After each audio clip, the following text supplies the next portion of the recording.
예, 오늘 보실 말씀은 사사기 4장 1절부터 9절 말씀입니다.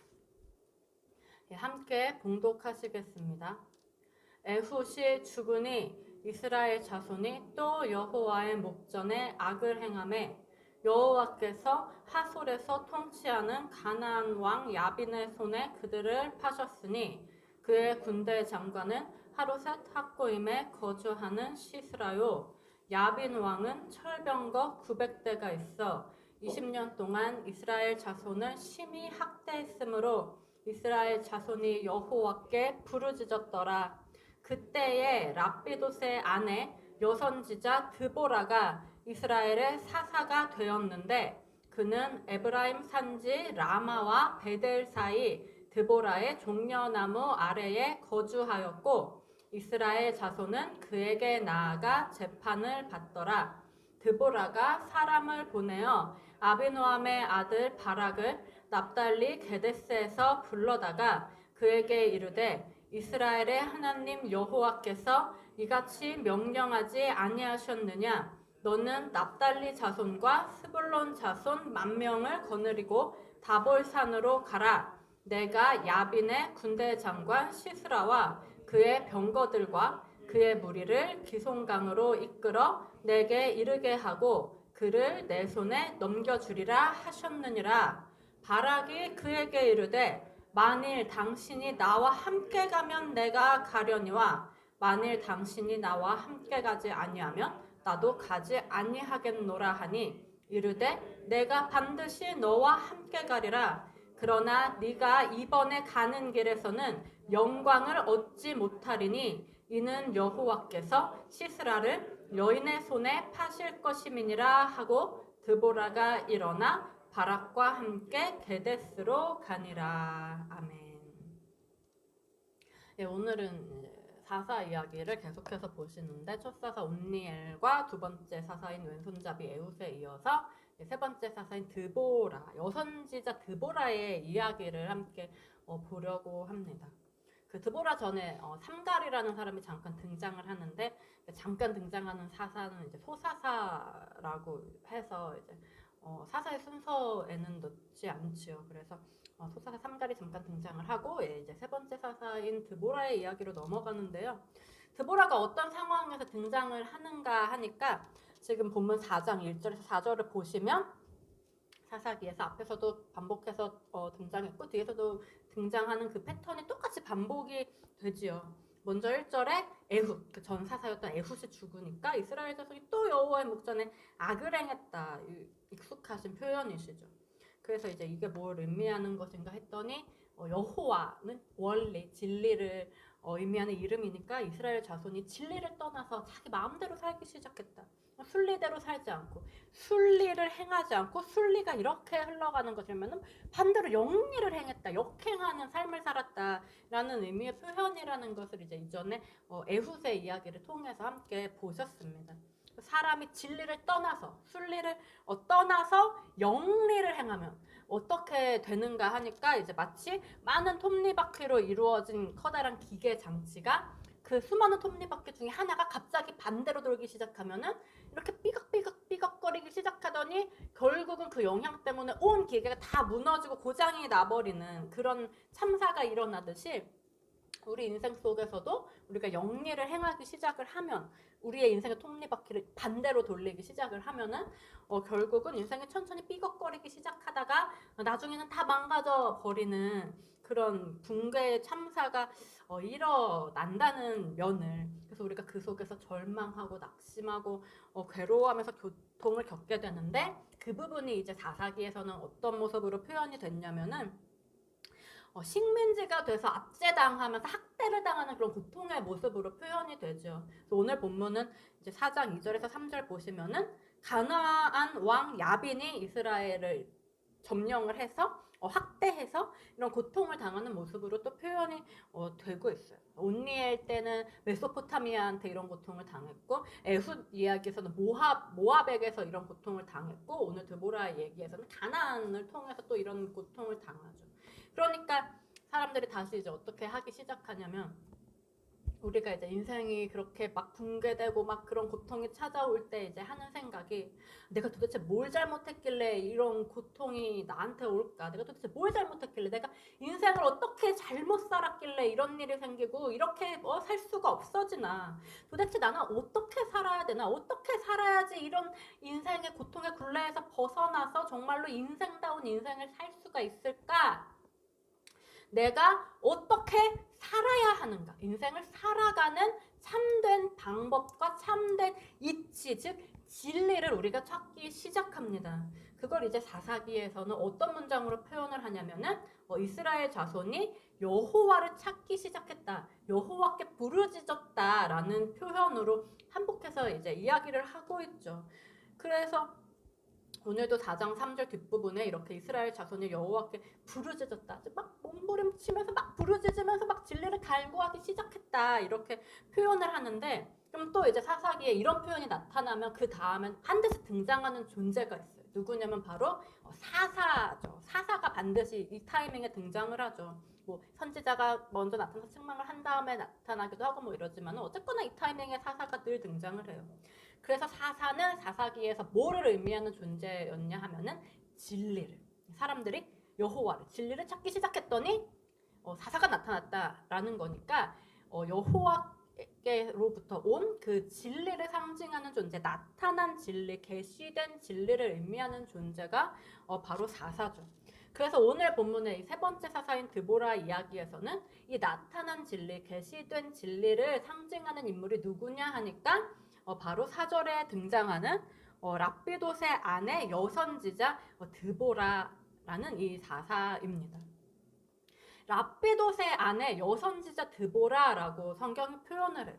이 표현을 보면은 사실은 좀 기가 막힌 부분이 있습니다. 이제 어떤 거냐면 지금까지 사사기가 사사들을 소개할 때 다 이름 앞에 뭐가 붙으면서 소개를 했냐면은 첫 사사 온니엘이 등장할 때 3장 9절 보시면 그나스의 아들 온니엘 이렇게 표현을 하죠. 뭐 앞에 갈렙의 아우라는 말도 있는데 그건 갈렙이 이제 유명하니까 그냥 붙은 거고 그나스의 아들 온니엘하고 표현해요. 또 두 번째 사사인 에훗도 3장 15절에 이제 어떻게 소개하냐면 게라의 아들 에훗하고 소개를 하죠. 그래서 이제 이렇게 누구누구의 아들 이렇게 소개하는 게 일반적인 소개법이죠. 그 뒤를 봐도 이제 기드온이 등장할 때도 6장 11절에 요아스의 아들 기드온하고 입다가 등장할 때도 11장 1절에 길르앗의 아들 입다 하면서 계속 누구의 아들 이렇게 소개를 하는 게 당시 관용적인 사람을 소개하는 방법이었습니다. 그렇다면 드보라도 어떻게 소개되는 게 이제 우리가 생각할 땐 자연스러울까요? 드보라도 누구누구의 딸 이렇게 소개된다면 참 자연스러울 것 같은데 드보라만 누구누구의 딸이 아니라 지금 오늘 본문 보시면은 뭐라고 소개하냐면은 랍비돗의 아내라고 소개를 합니다. 누구의 아들, 딸이 아니라 배우자의 아내였다. 드보라라는 사람은 랍비돗의 아내였다라고 소개가 되고 있어요. 이것은 뭐가 반영된 소개법일까요? 당시에 여자를 한 명의 사람으로 인정하지 않았던 그 당시의 시대상이 그대로 반영되어 있는 소개법이죠. 옛날에는 그랬죠. 아들하고 딸을 동등하게 대하자. 예전에 그 아들과 딸이라는 드라마가 굉장히 히트를 쳤었는데 아들만 이제 사람처럼 엄마가 키우고 똑같은 엄마가 나 똑같은 자식인데 또 딸은 그렇게 사람 취급을 안 했죠. 그 우리나라에서도 그런 시대가 있었습니다. 요즘도 또 많이 아직도 또 그런 이야기들을 많이 하세요. 그러니까 어떻게 생각했냐면 예로부터 사람들은 여자는 남자한테 소속된 존재다. 남자한테 소속이 돼야지만은 어떤 한 사람으로서 소개받을 수 있는 그런 존재였어요. 오늘날도 그게 많이 남아있는 흔적이 뭐냐면 여자가 결혼을 하면은 남편의 호적 밑으로 들어가게 되죠. 아이들도 다 아빠 성을 따르죠. 그러니까 뭐 심지어는 또 저 유럽이나 뭐 일본 이런 데서는 아예 여자도 결혼하면은 남편 성으로 바뀌잖아요. 이런 것들이 다 뭐가 남아있는 거냐면 여자가 남자한테 속해 있어야지만 사람이었던, 남자한테 속해 있지 않으면 정체성이 확립이 안 되고 인간으로서의 가치가 없었던, 여자를 남자의 부속품처럼 여기었던 그런 남녀차별적인 시대상을 반영하고 있는 소개법이 바로 랍비돗의 아내 드보라라는 이 표현입니다. 그러니까 당시에 어땠을까요? 여자라는 존재는 늘 무시당하고 남자들한테 무시당하고 뭐 넌 살림이나 해 뭐 이런 말이나 듣고 일도 못하고 늘 배척되고 전쟁 같은 데는 나갈 생각도 하지 못하는 무슨 여자가 전쟁에 나가 이런 시대에 지금 드보라가 살고 있었던 거예요. 그래서 이렇게 드보라라는 여자 무시당하고 배척당하고 힘이 없다고 인간으로서도 가치를 존중받지 못하는 이런 여자였던 드보라가 사사였다는 거예요. 그러면은 이렇게 생각을 하면 사실은 딱 생각나는 사람이 있습니다.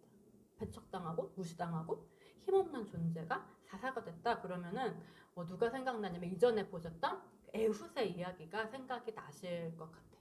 오른손 장애인이었던 에훗이죠. 오른손 장애인, 오른손의 아들 집안에서 태어났던 오른손 장애인. 그래서 오른손을 쓰지 못하고 왼손잡이가 됐던 그 무시당하고 배척당했던 에훗이 근데 성경은 바로 뭐였다고 말하냐면 사사였다고 이야기합니다.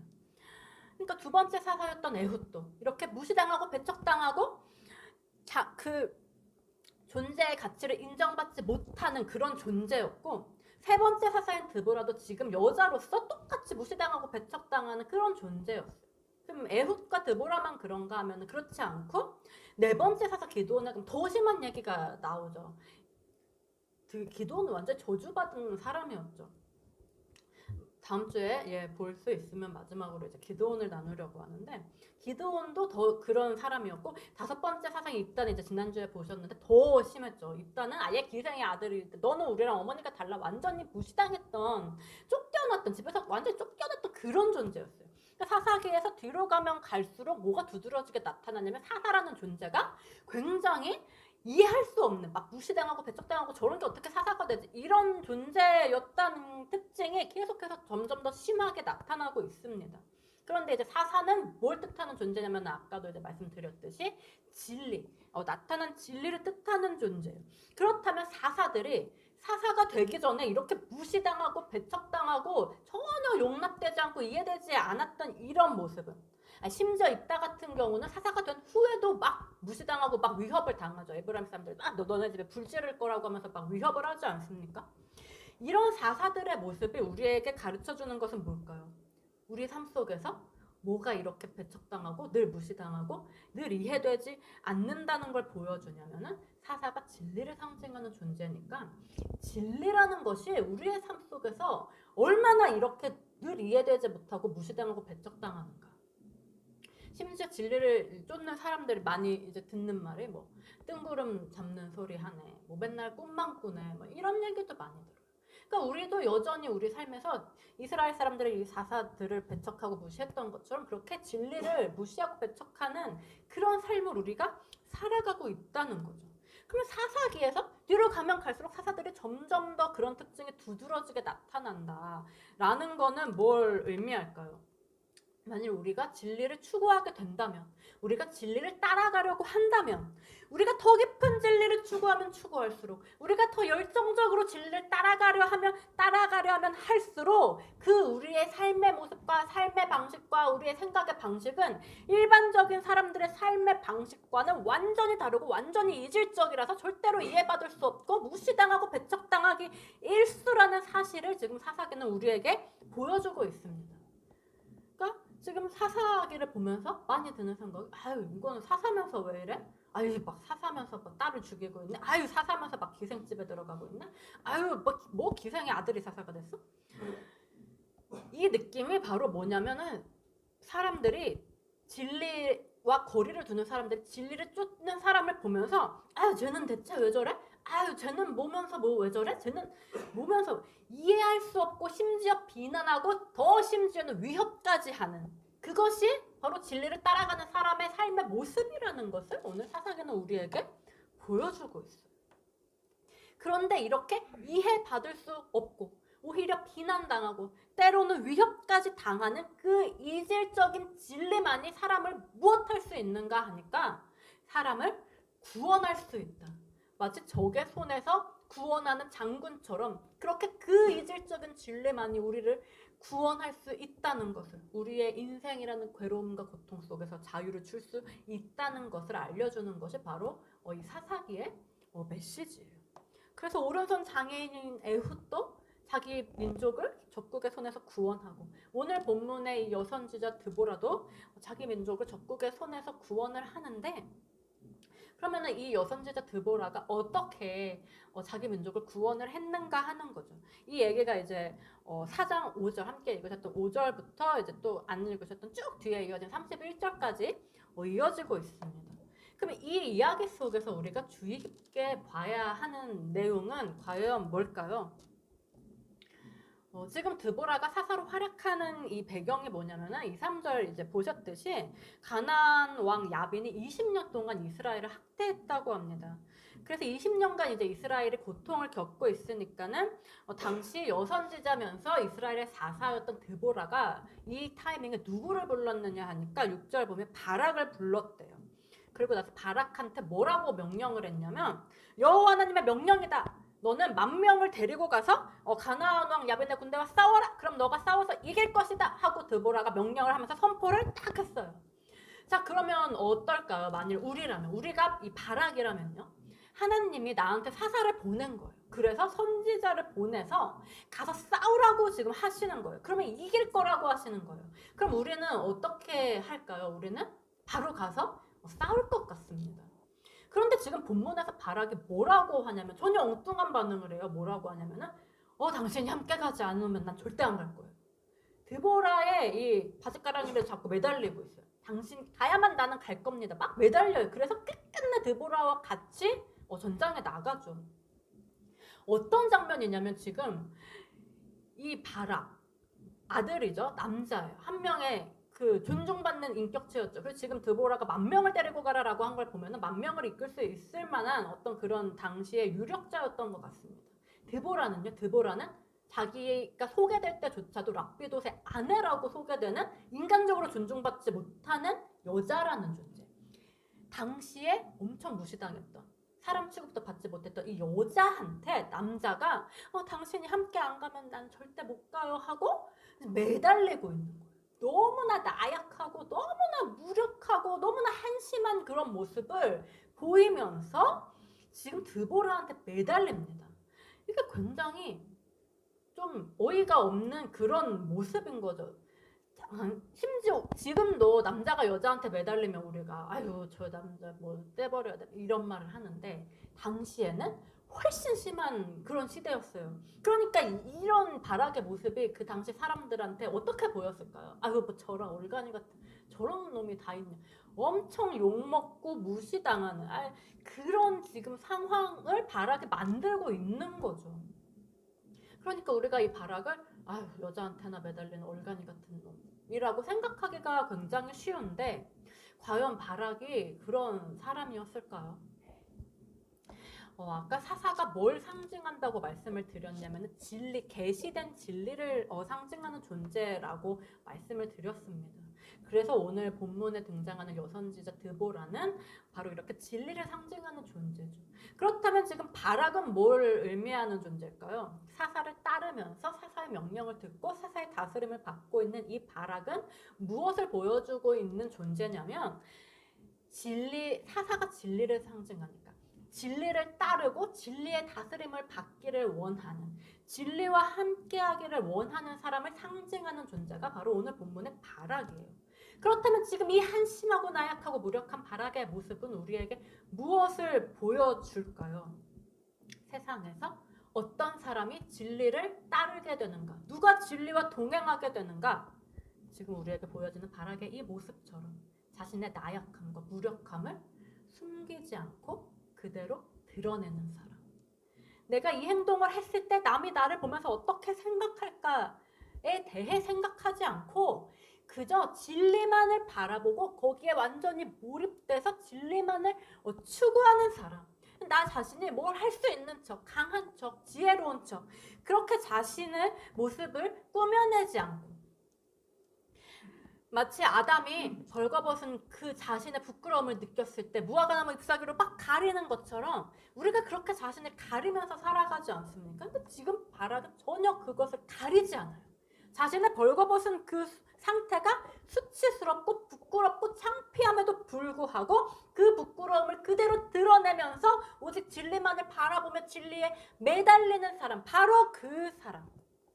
나는 진리가 없으면 결코 살 수 없고 결코 이길 수 없는 어리석고 쓸모없는 사람이다 라는 사실을 자기 자신이 너무나 잘 알고 있고, 그것을 알 뿐만 아니라 그것을 부끄러움을 무릅쓰면서 고백하면서 오픈하면서 진리에 매달릴 수 있는 사람. 그래서 진리와 함께가 아니라면 한 발자국도 움직이지 않는 사람.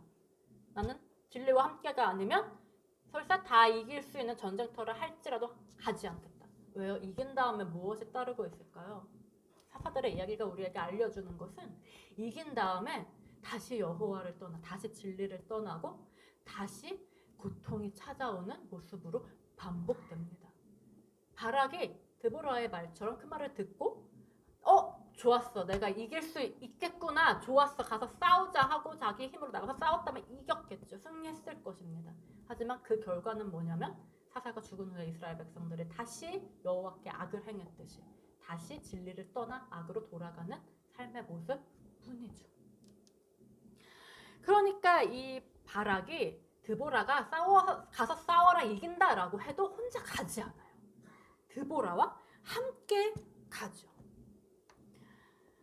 진리 앞에서 단 한 장이라도 자신이 가진 무화과나무 잎사귀를 그대로 가지고 있으려 하는 사람.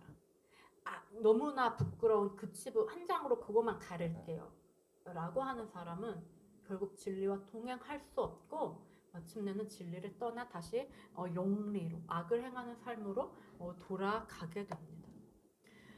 오직 누구만이 끝까지 진리와 함께 할 수 있는가? 오늘 본문 속 바락의 모습이 우리에게 알려주는 사실은 모든 것을 다 치워버리고 나를 가리고 나를 가장하고 내가 쥐고 있으려 하는 그 모든 것을 다 버리고 진리만 추구하는 사람이라는 사실을 알려주죠. 지난번에 이런 말씀을 드렸습니다. 에훗이 왜 진리의 사자가 되었는가? 무엇이 에훗으로 하여금, 두 번째 사사죠. 에훗, 왼손잡이 에훗. 무엇이 에훗으로 하여금 진리를 간절히 찾고 진리를 갈망하고 그래서 진리와 함께하게 만들었을까? 대체 무엇이? 그 양손이 멀쩡했던 많은 사람들이 다 진리를 떠나 있는 그 상황 속에서 도대체 뭐가 이 오른손 장애인으로 하여금 진리를 찾게 만들었는가 하면은 에훗에게 있었던 그 오른손의 장애가 에훗으로 하여금 진리를 찾게 했다는 부분을 함께 나누셨습니다. 원하는 대로 손이 움직이지를 않는 거예요. 아무리 노력하고 아무리 최선을 다해서 손을 움직이려고 노력해도 장애가 있는 이 손은 절대로 내 몸의 일부임에도 불구하고 내 마음대로 움직여지질 않는 거죠. 이 에훗이 가졌던 오른손의 장애가 마치 무엇과 같냐면 우리가 가진 우리의 인생의 장애와 같죠. 원하는 대로 인생이 되지를 않습니다. 내가 살아가는 나의 인생인데 내가 아무리 노력하고 아무리 최선을 다해 몸부림치고 열심히 계획하고 그대로 하려고 노력을 해도 내 인생이 내 마음대로 내가 원하는 대로 되지 않습니다. 그러니까 그 좌절과 그 절망의 끝에서 우리가 드디어 무엇을 인정하게 되냐면 나의 무력함, 나의 한계, 나의 무가치함, 나의 나약함을 인정하게 돼요. 그리고 그곳에서 우리가 무엇을 바라게 되냐면 이런 나를 이끌어줄 강력하고 초월적인 무한한 진리의 인도를 바라게 되죠. 오늘 본문의 바락도 마찬가지입니다. 바락은 어떤 사람이었냐 하면 잘 아는 사람이었어요. 뭘 잘 알았을까요? 자기의 인생의 장애를 잘 알았어요. 드보라를 붙잡잖아요. 가치가 아니면 난 절대 가지 않겠다고. 나의 무력함, 나의 나약함, 나의 인생의 한계, 나 자신의 한계. 나라는 인간이라는 이 형체를 가지고 있는 유한한 존재이기 때문에 필연적으로 가질 수밖에 없는 그 무력함과 무가치함을 아는 바락이었습니다. 또한 바락은 아는 이것을 어떻게 했습니까? 숨기려고 하지 않고 그래도 나 이거 들키면 안 되지. 숨기려고 하지 않고 다 지금 오픈하는 모습을 보여줘요. 드보라 앞에서 숨김없이 오픈해. 조금도 내 힘으로 뭔가 할 수 있는 척 하지 않고, 조금도 내 머리로 내가 지금까지 해왔던 경험으로 뭔가 아는 척, 뭔가 할 수 있는 척 하지 않았습니다. 사람이 이렇게 벼락처럼 자기의 연약함을 솔직하게 드러낼 수 있다는 것은 사실은 정말로 정말로 어려운 일이죠. 창피하고 수치스러운데, 근데 사실 그것보다 더 큰 게 있어요. 그게 뭐냐면 두려움입니다. 두려움. 내가 이것을 완전히 드러내는 순간 그것을 본 누군가, 그걸 안 누군가에게 내가 잡아먹혀버릴 것 같아요. 그런 두려움이 있어요. 내 연약함 이용하잖아요. 세상은 약육 강식이잖아요. 짐승들의 세계뿐만 아니고 사람도 마찬가지가 아닙니까? 약하면 먹히고 강해야 살아남고, 사람이 순하고 착하면 이용당하고, 좀 억세고 드세 보여야 그나마, 왜 고객센터에 물건 샀을 때 고장나서 전화해도 이렇게 순하게 말하면 아 고객님 죄송합니다 안 됩니다 끝이잖아요. 근데 막 뭐라고 하죠? 막 막 하는 거 있잖아요. 막 단어가 갑자기 기억이 안 나는데, 그러면 이제 다 해주죠. 특히 우리나라가 더 그렇다고 하더라고요. 그러니까 우리가 좀 마음이 연약하고 순수하고 부드러운 부분이 있어도 그것을 절대로 드러내지 않으려고 하는 부분이 있어요. 그래도 강해 보이고 똑똑해 보이고 우습게 보이지 않아야 그나마 이 험한 세상에서 살아남을 것 같습니다. 내 이 연약한 살과 뼈를 다 내보이면서 어떻게 이 험한 세상에서 살아남기를 바랄 수 있을까요? 내보이는 순간 저 늑대들이 와서 다 물어 뜯어버릴 것 같죠. 그러니까 자신의 연약함을 오픈하고 드러낸다는 건 정말 너무나 두렵고 너무나 어려운 일이에요. 그런데 이 두렵고 어려운 일, 죽임당할 걸 각오하고 내 연약함을 인정하고 오픈하는 이 일을 우리가 해야만, 이 과정을 거쳐야만 뭐가 가능해지냐면 진리의 인도함을 받는 일, 진리가 나와 함께 전쟁터로 가주는 일이 그때만 가능하다는 사실을 지금 이 드보라와 바락의 모습이 우리에게 보여주고 있습니다. 근데 사실은 사람이 저절로 이렇게 될 때가 있죠. 바락처럼 누가 시킨 것도 아닌데 모든 두려움은 다 뒤로하고 막 저절로 나의 나약함을 막 오픈하고 토로하면서 막 도움을 구하는 때가 있어요. 그냥 뭐 수치고 부끄러움이고 막 계산할 그런 정신도 없이 그냥 막 내 무력함을 다 드러내면서 막 도움을 찾을 때, 진리를 찾을 때 언제일까요? 죽을 것 같을 때죠. 우리가 죽을 것 같을 때. 이대로 그냥 있어도 어차피 죽을 것 같을 때요. 큰 물에 빠진 사람이 지푸라기라도 잡는 것처럼 어차피 이대로 있어도 죽을 텐데 내가 뭐 다 오픈되고 드러내서 뭐 죽임 당해봤자 어차피 죽는 건데 뭐가 틀려? 그럴 때는 우리가 그냥 저절로 우리의 모든 연약함을 오픈을 하면서 진리를 찾게 됩니다. 그러니까 결국 오늘 본문은 우리에게 무엇을 알려주고 있냐 하면은 사람이 언제 진정으로 진짜 진리를 찾고 진짜 진리를 따르게 되고 진짜 진리의 다스림을 받게 되고 진짜 진리와 동행하게 되는가 하니까 죽음이 코앞에 있을 때다. 죽음 같은 고통이 코앞에 있을 때다. 그래서 그 고통을 통해서 그 위험과 그 위협을 통해서 그 진절이 나는 상황을 통해서 우리가 마침내 진리와 동행하게 된다는 거예요. 그렇다면 우리가 그 진절이 나는 상황 때문에 마침내 진리와 동행하게 된다면 사실은 그 진절이 나는 상황이, 그 고통이, 그 위험과 그 위협이 우리 인생에 있어서 좋은 걸까요? 아니면 나쁜 걸까요? 그래서 이제 본문에서 바락이 이렇게 자기의 그 연약함과 나약함을 다 오픈하면서 드보라한테 함께 전쟁터로 가자고 이제 청을 하는데, 이때 드보라가 하는 말이 참 재미있습니다. 함께 읽으셨던 본문 마지막 9절인데요. 드보라가 이렇게 말하죠. 내가 반드시 너와 함께 가리라. 근데 그 다음에 나오는 말이 재밌어요.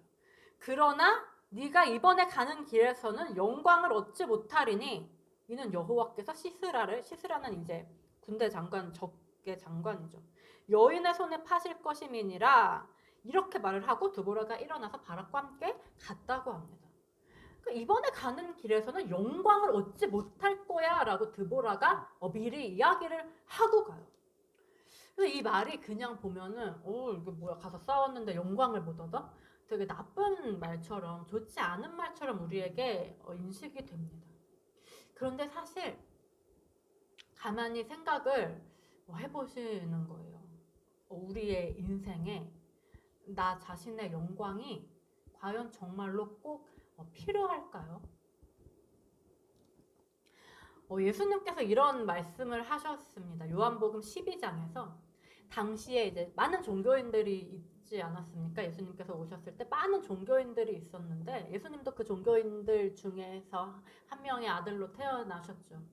그 당시에 그 많은 종교인들 중에서 예수님이 메시아구나 라고 믿는데 저분의 말씀이 진리구나 라고 아는데 다른 종교인들 때문에 그 믿음을 드러내지 못하는 사람들이 있었어요. 왜냐면 예수님의 이 행보가 당시 그 종교인 사회와 완전히 정반대였던 거예요.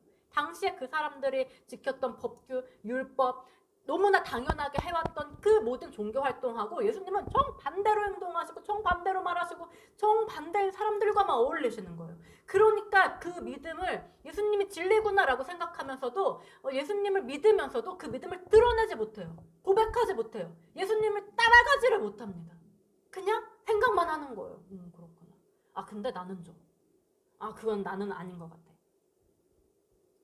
그 사람들에 대해서 예수님이 뭐라고 하셨냐면 그들은 사람의 영광을 하나님의 영광보다 더 사랑하였다. 요한복음 12장 43절 말씀입니다. 하나님의 영광보다 사람의 영광을 더 사랑했대요. 그러니까 예수님을 믿으면서도 예수님을 따라가지 못하고 그 믿음을 고백도 하지 못합니다. 로마서 2장을 보면 사도 바울이 그 글의 행간에서 우리에게 이런 질문을 던집니다. 사람은 누구나 칭찬받기를 원하는데 그 칭찬을 사람에게서 받을 것인가 아니면 하나님에게서 받을 것인가? 무슨 말인가 하니 우리가 받는 칭찬에 우리가 받는 영광에 두 종류의 것이 있다는 거예요. 사람으로부터 오는 칭찬, 사람으로부터 오는 영광과 하나님께로부터 오는 칭찬, 하나님께로부터 오는 영광. 그래서 이 둘이 서로 공존할 수 없는 것에 대해서 예수님과 바울이 지금 이야기를 하고 있는 거죠. 만일 우리가 진리와 함께하며 정말로 진리를 따른다면 좀 전에 말씀드렸듯이 진리는 어떠냐면 보통 사람들로부터 배척당하고 무시당하고 위협당하고 욕을 먹는 그런 경향이 있습니다.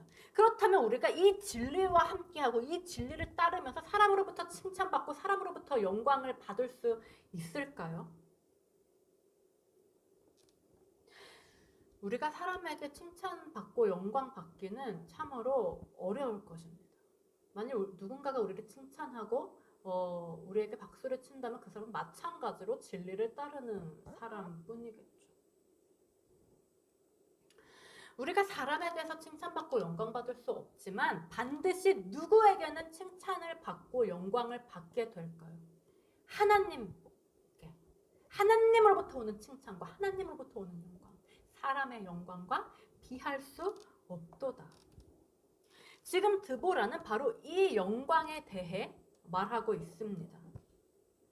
사람의 영광은 받지 못하리라. 이 본문 속의 바락처럼 무조건 진리와 함께 하지 않으면 절대로 움직이려 하지 않는 사람. 말 한마디라도, 행동 하나라도, 그냥 어디에 가는 거 하나라도 진리의 인도함을 통해서 진리와 동행하지 않으면 나 혼자서는 절대로 하려 하지 않는 사람. 삶의 모든 것을 통하여 진리를 깨우치려 하고 진리를 찾으려 하고 나에게 속삭이는 진리의 음성을 들으려 하는 사람은 사람에게서 칭찬과 영광은 얻을 수 없습니다. 결코 얻을 수 없어요. 그러나 비록 사람의 칭찬과 영광은 없을지라도 무엇을 얻게 되는가? 하나님께로부터 오는 영광과 칭찬을 얻을 수가 있습니다. 그것을 우리는 어떻게 느낄까요? 우리가 실제로 진리와 함께 하면서 얻는 우리 마음 가운데의 기쁨, 우리 마음 가운데의 평안, 우리 마음 가운데의 세상 모든 것으로부터 벗어난 것 같은 자유함, 그 해방을 통해서 우리가 그 영광을 느끼고 또 그 영광을 허락하신 하나님을 찬양하며 하나님을 영화롭게 하죠. 결국 바락이 전쟁에서 이기는데 공은 세우지 못해요. 적장을 죽이지 못해서 공을 얻지 못합니다. 적장을 이제 누가 죽이냐면 야엘이라는 여인이 죽이죠. 그런데 그 승리가, 야엘이 적을 죽인 그 승리가 누구의 승리가 되었을까요? 그 승리가 바로 바락의 승리가 되죠. 그래서 바락이 적장을 이기지도 못하고 공도 세우지도 못했는데 전쟁에서 이기고 드보라와 함께 하나님을 막 찬양하면서 부르는 노래가 이제 이어지는 사사기 5장의 찬양입니다. 진리의 구원을 찬양하는 노래, 드보라와 바락의 노래죠. 오늘날 우리도 인생이라는 전쟁터에서 끊임없이 싸우며 살아가는데 우리의 전쟁터에서는 과연 누가 전쟁을 싸우고 있습니까? 진리가 싸우고 있습니까? 아니면 나 자신이 진리의 힘이라는 명목으로 스스로 싸우고 있을까요? 우리가 진리의 힘이라는 명목으로 스스로 싸울 때에 우리 앞에 남아있는 것은 결국은 지치고 참던 것이 빵 터지는 순간 폭발하고 그런 나의 모습을 보면서 좌절하고 낭망하는 것뿐입니다. 하지만 우리가 정말로 내가 싸우는 게 아니라 진리가 나의 전쟁에서 싸우는 것을 그저 바라보며 찬양할 때 우리는 결코 지치지 않습니다. 이것에 대해 이야기하는 것이 여호와를 앙망하는 자는 독수리가 날개치며 올라감 같을 것이다. 달려가도 피곤하지 아니하고 곤비치 아니하고 늘 새 힘으로 살아갈 것이다. 이사야의 그 말씀이 바로 진리가 대신해서 싸워주는 사람의 삶의 평안함에 대해서 이야기해주고 있죠. 오늘은 함께 여선지자 사사 드보라의 이야기를 보셨습니다. 여인으로서 무시당하고 배척당하고 사람으로 존중도 못 받고 가치도 없는 그런 대우를 받았던 드보라가 사사였다. 오늘날 우리가 진리를 어떻게 대하고 있는지 우리 자신의 삶 속에서 각자가 생각해보는 기회가 되었으면 좋겠습니다. 우리에게 진리가 들려졌을 때 또는 진리가 다가왔을 때 우리가 그 진리에 어떻게 반응하고 있는지 잊지 않으셨으면 좋겠는 것은 그 진리는 분명히 우리에게 매우 이질적이고 매우 배척하고 싶고 매우 다르다는 생각이 들 것이라는 사실이죠. 하지만 그 이질적이고 다른 그 배척하고 싶은 진리만이 우리에게 무엇을 주는가? 참된 자유와 구원을 준다는 사실. 우리가 반드시 그 진리를 붙잡고 진리와 함께 해야 하는데 그렇다면 어떤 우리의 모습이, 우리가 어떤 상태일 때 과연 이 진리와 함께 할 수 있을까요? 바락이 우리에게 알려주는 사실은 내 무력함과 내 쓸모없음과 내 나약함을 그대로 알고 그대로 드러내는 상태일 때, 그 모든 걸 오픈하며 진리를 갈구하는 상태일 때, 그러니까 설사 진리가 모두가 무시하는 당시의 여자와 같이 모두가 무시하고 모두가 배척하는 그런 모습을 하고 있다 할지라도 남자로서의 모든 자존심이나 체면이나 사람들의 시선 같은 거는 전부 다 뒤로 하고 오직 진리를 구하며 진리한테만 매달리는 이런 바락의 모습. 왜요? 진리가 없으면 나는 살 수가 없다는 사실을 알고 있기 때문에 우리가 이러한 마음으로 이러한 모습으로 진리를 구할 때에 바락과 같이 진리가 주는 승리, 진리가 주는 구원, 그 참된 영광에 임할 줄을 믿습니다. 오늘 함께 보인 우리의 삶이 지금 이 바락의 승리와 같은 이렇게 복되게 승리하며 승전가를 부르는 찬양의 삶이 되기를 간절히 바랍니다.